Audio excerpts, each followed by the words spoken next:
Right, this is the third time I've tried to record this. I cannot get my words out because I've eaten too much pasta. And if this time doesn't work, I ain't doing an audio. I'm just going to lie down and think about all the pasta I've eaten.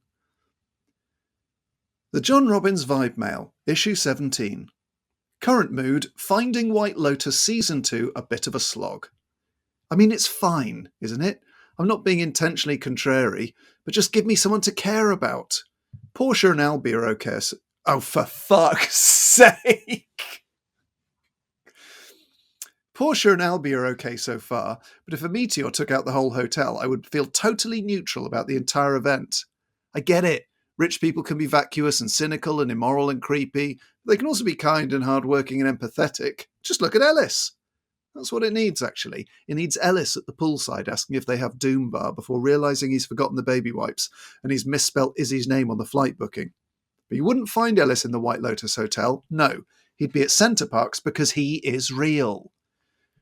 Let's give the people what they want and set Season 3 of White Lotus at Centre Parks, Bedford, where a successful Welsh sports podcaster turns up in a 14-year-old VW Golf and realises he's left his daughter's iPad in the living room. I'm quite chilled about it, actually. It is watchable, but the way people were talking about it, you'd have thought it was that episode of Cracker with Robert Carlyle. Brackets, to be a somebody. Anyway, to business. I do hope you're well. My washing machine and tooth broke on the same day. It's the same tooth that has broken countless times before. I didn't quite understand how a crown tooth can break, but there you go. And it certainly provided a pretty strong counter-argument to my never insure anything you don't have to rule. If I'd known how much it was going to cost, I'd have forked out for a cool one in the first place, one with Wi-Fi or something. Oh well. Washing machine-wise, I've been uncharacteristically accepting of the whole affair. It made strange noises and there were lots of white bits inside. I was momentarily overcome with emotion, worrying that the design on a sentimentally important Snowhemian Rhapsody Christmas jumper had started to come off. So when it turned out to be plastic shavings from the drum tearing apart the door, I was actually quite relieved. Funny the things we care about, eh? Come on, John, for cry-eye. Stop waffling on about your problems and tell us where we can get tickets for the Bristol show and hear you talk about your problems on stage. Fair point. Members present. Joint Special Representative His Excellency Air Marshal Sir Johnny J.R. QC. Present. Bristol, Salford, Brighton tickets. Now then, listen carefully, for I shall say this only countless times.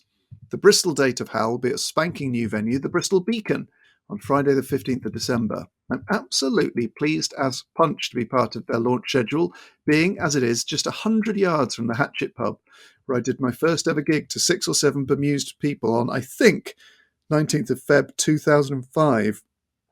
Tickets go on sale almost exactly 18 years later. Holy F.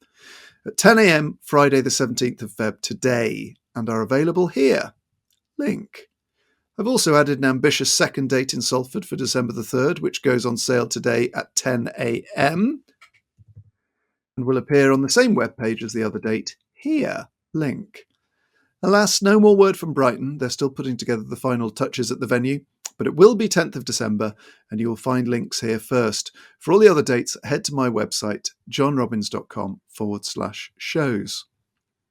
Edinburgh, an audacious plan.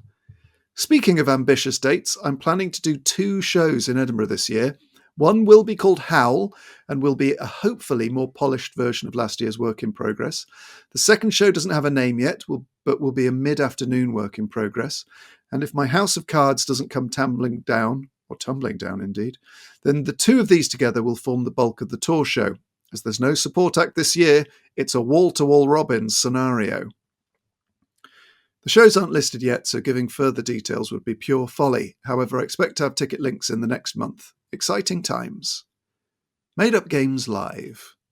Tickets are still available for the second run of Made Up Games Live with Ellis and various guests from the comedy world. The dates are 17th, 18th, 19th April. These were great fun in December, so grab yourselves a seat here. Link. The Ellis and John Tax Calendar. The most anticipated calendar in the history of tax goes on sale today. To find out more, you'll have to listen to your favourite piece of terrestrial content on BBC Radio 5 Live this afternoon. I haven't asked permission to share the following with you, but here's a family-friendly low-res peek to whet your appetite / trigger full-scale arousal. And there's a ticket, son of a bee, John. There is a picture of Ellis looking very sultry, and I've cropped out the rest of the image. Any other business, brackets, some vague. For any of you able to hold it together after staring into those come-to-clued eyes, here are some of the other things on the horizon for hashtag Team Robbins. A few work-in-progress shows will be popping up here and there, mostly in London, but also one in Wells.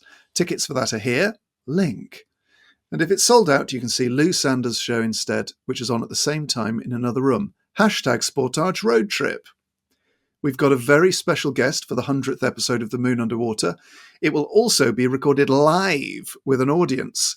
Tickets will be available very soon, but Patreons get hashtag First Dibs. So if you want hashtag First Dibs, you can support the podcast on Patreon here.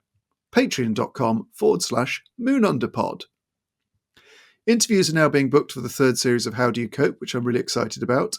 I might be doing Celebrity Mastermind again, but I'm not allowed to do Queen. So have my thinking cap on for which of the many areas of knowledge to exploit. Is Cracker too narrow?